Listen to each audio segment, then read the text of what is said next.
Snake Eyes, G.I. Joe Origins is another attempt by Paramount Pictures to try to bring the G.I. Joe franchise to the big screen. They tried with Cobra, they tried with Retaliation. Neither of those movies really worked for a lot of people, so they're rebooting it with a new continuity, so this movie is not attached to that. It's a new interpretation of the Snake Eyes character that's hopefully going to spawn other movies where they can make sequels to this, do team-up movies, and focus on other characters, you know, the MCU thing. And this movie focuses on Snake Eyes after a traumatic thing happens to his father when he's a young boy, leaving him all alone. His only name is Snake Eyes. In fact, he doesn't even have a name to go by. He is set on a revenge path to find the man who has done this to him. Along the way, he meets a man named Tommy, who he helps out in a bad situation. They kind of bond from it, and Tommy decides to repay him a life debt by taking him back to his family and training him to become a really awesome stealthy ninja. From the marketing, this movie definitely looked way better than the other G.I. Joe movies, so that was already a reason to be somewhat interested in this project. But I can never find a reason to really get completely hyped over this movie, despite the fact that it looks like a better made movie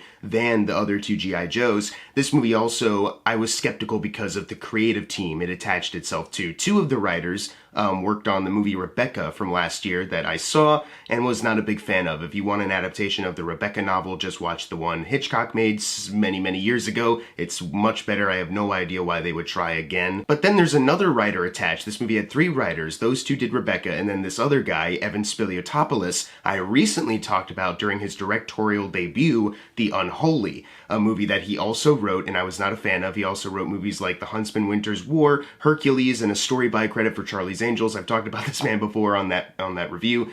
I've not been a big fan of some of his work. And then top it off with a director, Robert Schwenka, who, despite making The Time Traveler's Wife, which I had not seen, I don't know if that's maybe good, that's like his cinematic masterpiece, but every other movie I have seen from him I have not been a fan of. Flight Plan, R.I.P.D., Insurgent, Allegiant, even Red, which I remember having some fondness for when I was 12 when I saw it, but rewatching it a couple days ago, I was kind of like, oof, this doesn't really work for me. So I was really nervous going in, but still kind of optimistic just because it looked like a better made movie, but it had these people attached, so I wasn't sure how this was going to go. I was going in very skeptical, and I can definitely say the worst part of this movie is probably the direction itself.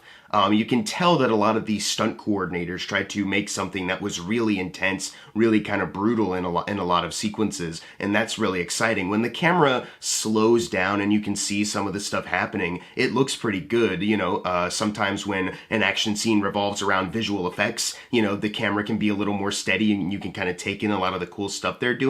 There's a scene involving something I was not expecting.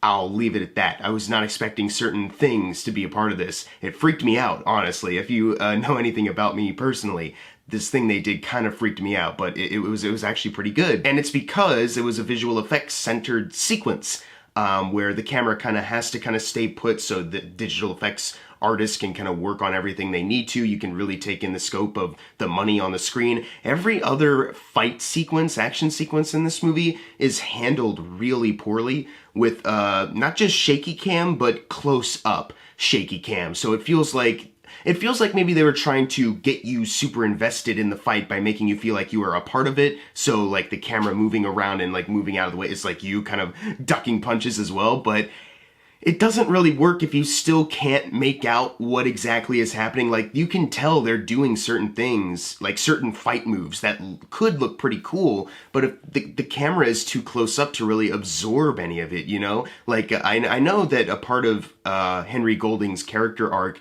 in this is like transforming from more of like a brawler kind of fighting where he just goes all in, is kind of evolving into a more like stealthy, kind of thoughtful ninja mindset of a fighter. So there's an evolution of like his fights starting off a little more rugged and rough and going a little more smooth and swift. So I can understand also technically why they would try to film a lot of these sequences this way, but it doesn't really work for me. I had a hard time focusing on what I was actually supposed to be focusing on. There's even sequences out of the action where a camera is just kind of moving across a room, or it's following somebody who is walking down a hallway, and the camera is like handheld or something. It's like shaking, and I was like, dude, like, can we like settle down? I have no idea why these choices are being made. Did you guys not have a stabilizer on set? or a steady cam, anything. There's even like some editing choices. Like there's like a weird sound effect that I noticed early on. There's like a couple cuts that they make where I was like, ugh, I don't know how to feel about this. So a lot of the more blockbuster filmmaking parts of this movie, I was actually kind of disappointed in, despite the fact that, like I said, when it slows down, you can actually admire a lot of what the stunt coordinators are trying to do, but a lot of it is buried with these bad cinematography choices. So I ended up being disappointed by that aspect of this movie, but I was actually kind of surprised that I cared more when there wasn't action. A lot of times when it comes to like mediocre blockbuster movies, you care only when action is starting and the character stuff is a little weak. In this movie, it's kind of the opposite. I actually enjoyed a lot of the characters in this. I do think, though, that this movie does have some issues when it comes to writing a lot of these characters. It definitely feels like some stuff is kind of rushed through, like the Snake Eyes character himself. They show the traumatic backstory when he was a kid, but then they just kind of jump ahead in time, and a minute later, before you really know anything about him, he's thrusted into the situation. That then propels him into like a growing journey. And I didn't feel like they did a good job of introducing that character. There's also like a rushed kind of introduction between him and the Johnny character, who will of course go on to play Storm Shadow.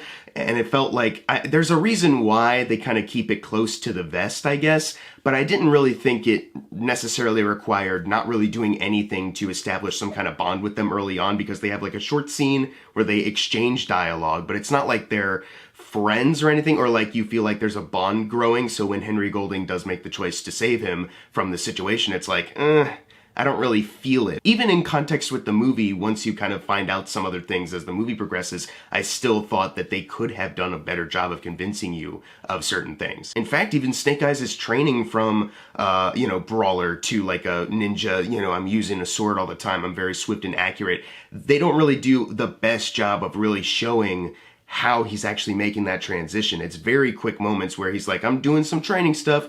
All right, it's time for like a more philosophical kind of trial test to become a ninja. And it's like, I wish there was a bit more of that kind of physical intensity that they showed to get to where he's going to become. And I don't think they really stuck the landing with that. But with all of these things that I'm mentioning, I still think what really carries this is a lot of the cast.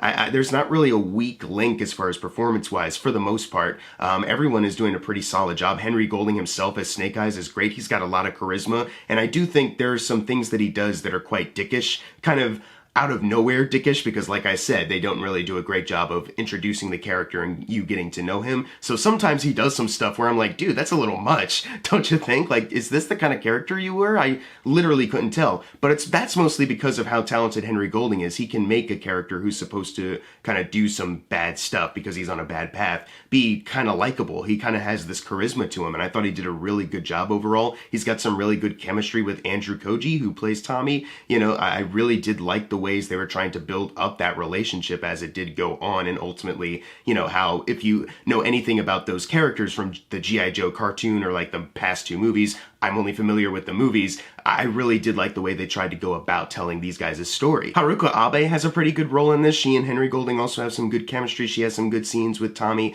And Iko Uwais is in this movie. I did not know he was in this, but I think I did, but I forgot, something like that. But when he popped up on screen, I was like, oh shit, it's the Raid, Iko Uwais. I was really happy that he wasn't utterly wasted like he was in Star Wars The Force Awakens, and not in something completely terrible like Mile 22. Like, it was a pretty solid role for him in this. I thought, okay, this one scene with him is probably it. But no, he's in like a considerable amount of scenes as the movie goes on, and I really enjoyed seeing him. This movie has a good sense of humor to it too. Like, there's plenty of moments where characters will kind of exchange humorous dialogue with each other, and I actually found myself chuckling and enjoying the moment. I thought they did a lot of good stuff with the characters as far as making you care about them in the moment, having them be fun, bantering with each other. There is a part of me that does kind of want to see more of this if this movie does well enough to warrant that. Even like the overarching story of like how they're trying to introduce Cobra into it and also try to introduce the Joes into it. Even that is actually pretty well done in this. I still do like also the potential of telling the Snake Eyes origin and a lot of the different things they're trying to do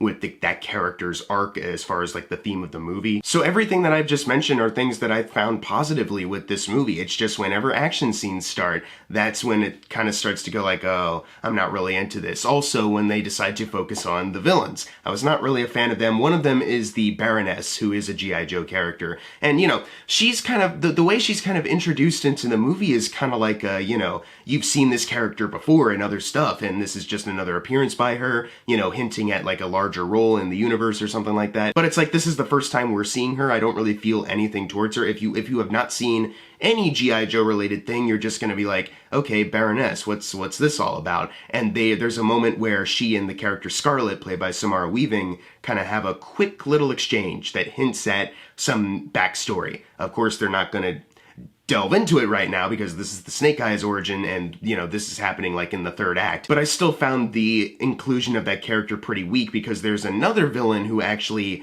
you know, has a bit more of a personal beef with the family, Tommy's family in this. But every time they cut to this actor, even though the story could potentially work, you know, hamming it up. And of course, you know, G.I. Joe, of course they're going to be hammy, whatever, you know, but I don't know. It just felt like if they didn't do it hammy, they could have had something like semi, you know, kind of realistic as far as like a villain performance. Something you could potentially maybe understand on a deeper level than just, you know, I want to take over, you know what I mean? Because that's ultimately, because of the performance, that's ultimately what you're kind of left with. But there is a bit more there story-wise that they mention that they just, it gets kind of forgotten though. So I didn't really find any suspense when it came to the antagonist. And I've already mentioned that Samara Weaving is playing Scarlet in this, but I unfortunately found her pretty wasted in this movie. And it's like, you know, when she's there, she has like one scene where she's beating up people in a bathroom. It's like, okay, like I understand the character, pretty cool. And then she shows up later. It's like, she's fine from what we saw of her, but that's the thing, is that we don't see a lot of her.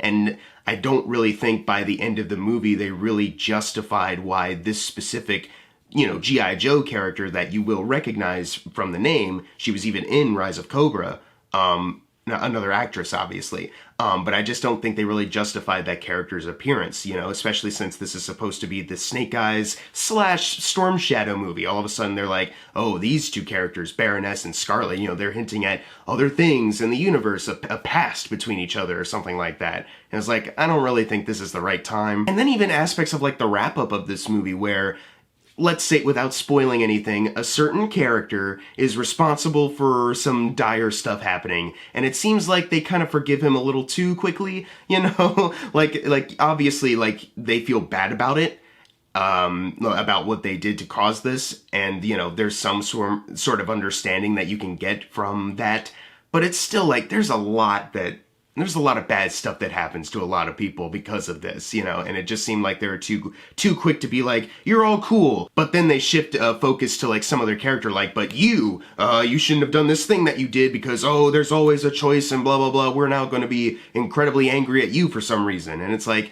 I understand maybe what you're trying to aim for, the kind of message you're trying to convey, but also, I don't know, like, it seemed like that was a little too heavy-handed, and I didn't really buy into a lot of the emotion they were trying to bring to that. So yeah, this movie is not without its issues at all, and there's definitely a lot that you can pick at, but I did find some enjoyment with some of these characters. A lot of the actors are doing a good job trying to make something interesting here when the camera is actually not in an action scene and you're just looking at a lot of the set design that they have, when you're looking at a lot of the costumes. You know, the cinematography looks all right when it is kind of on a little swivel, you know, when it is still and locked on a character in a specific environment, you know, but it's just whenever they get to those action scenes, I was really losing it, and a lot of the storytelling after a while, it kind of lost me. I think that's an interesting takeaway from this movie, is that whenever they did smaller stuff with the screenwriting, just kind of focusing more on character, that's when it was stronger. But then when they tried to go into the